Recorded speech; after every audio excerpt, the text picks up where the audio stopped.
There has been a transformation nung tinanggap mo ang ating Panginoong Yesus. Pero alam nyo mga kapatid, if truth be told, walang kahit sino mang sa ating kailangan lang ng 50% saving. Kasi lahat tayo kailangan natin ng 100% saving.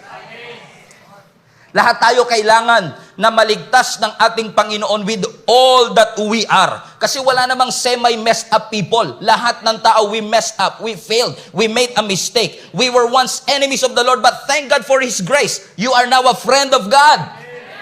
Dating kaaway, pero ngayong kaibigan na ng ating Panginoon. Paano nangyari yun? Na yung dating kaaway, naging kaibigan? Dahil kay Jesus. Jesus Christ is the solution. Through our Lord Jesus Christ, we were reconciled back to the Lord. So yung dating hindi makalapit at makapunta sa Diyos, binigyan ng access ng nag-iisang Diyos. Binago ng Lord ang ating identity.